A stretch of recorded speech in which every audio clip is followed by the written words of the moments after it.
This episode provides a powerful emotional bridge, blending the restoration of strength, the warm celebration of tradition, and the high-level military preparations before the climax of the conflict.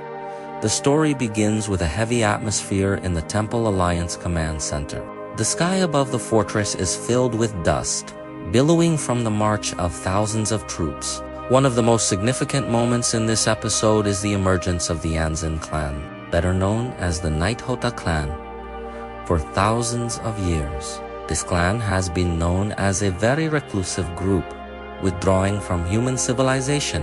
However, because the threat this time is an existential war that risks the survival of the entire human race, they have finally decided to descend the mountains. The arrival of the Nighthota clan is not simply an addition to their ranks, but a symbol that all of humanity has now united its vision. Grandpa Hanhang Tian, the revered chief paladin, stands at the forefront to greet them.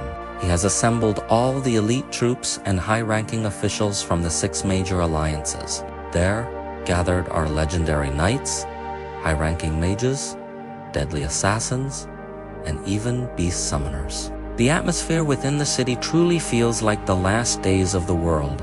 Only 2 days remain until the great battle. Everything from the siege strategy and logistics routes to the soldiers' food supplies and recovery potions had been arranged with incredible precision. Amidst the bustle of military activity, an extraordinary supernatural event occurred in the Alliance's restricted area. A massive explosion of spiritual light erupted, emitting a pure golden and purple aura. It turned out that the light originated from Hao's power, acting as a bridge between the powers of the god of creation, Hin, and the god of death, Tyr, carrying out a massive restoration process for the main pillars of the Bright Dawn army. As the god of creation restored Hanyu's innate spiritual power, which had previously been in a dire state after sacrificing his innate spiritual power to win the Star Arena. However, in this episode, through the intervention of the god of creation, his previously lost innate spiritual power was fully restored. Furthermore, his spiritual foundation was strengthened to an unprecedented level. Meanwhile, Kyr, with the power of the god of death, reforged the divine soul that had long since disappeared from her body. This was not merely a restoration of physical strength, but rather a reunification of Hanyu's consciousness and true self. His soul and energy were now completely restored. Wang Yuan, giant god fire sealing, their friend Wang Yu, who had previously suffered severe physical damage from forcibly burning every cell in his body with the giant god fire, also received a blessing. Haochen sealed the fire within his bones and blood.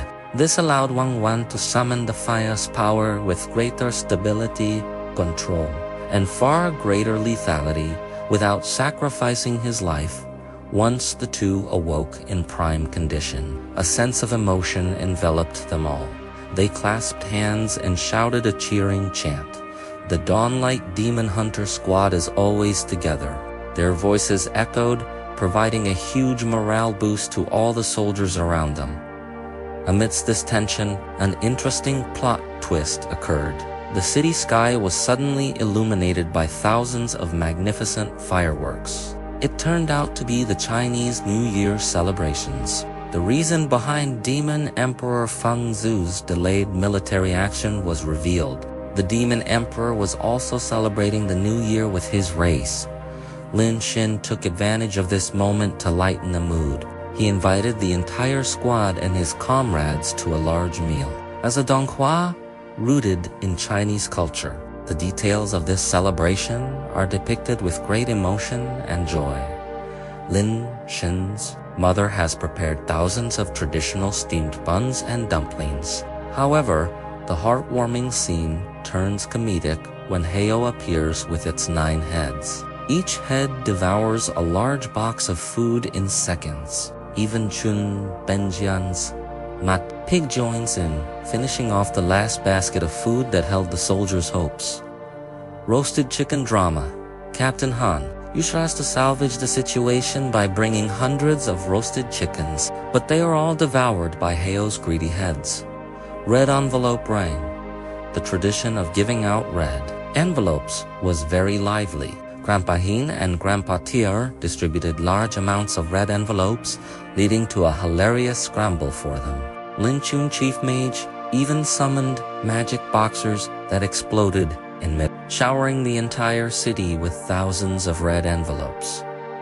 Long Haochen flew on his sacred flying steed, scattering red envelopes from the sky throughout the city, ensuring that everyone, even the civilians, received a share. The night drew to a close, and the atmosphere changed from cheerful to romantic and solemn. Amidst the festive atmosphere, couples exchanged vows. Long Haochen danced with Kayar under the moonlight, vowing their deep love. Other couples, such as Lin Xin and Li Xin, did the same. They realized that tomorrow was a matter of life and death, and thus considered that night the most precious moment of their lives. However, before the night ended, Haochen revealed a profound secret about his encounter with the 63 eternal heroes of the star. Among them is the legendary figure of the Holy Knight, the Shua, who was thought to have disappeared without a trace. Haochen explains that for over 6,000 years, the souls of these heroes have remained in a perilous dimension, silently guarding the gates of the human alliance. They are silent guardians, willing to risk their lives for future generations. This story fuels the warriors' passion, giving them a stronger reason to win, to carry the will of their ancestors to ultimate victory. The episode ends with the final technical preparations before dawn. To achieve absolute victory against the forces of darkness, humanity must deploy their most powerful weapon, the Sixth Divine, THRONES.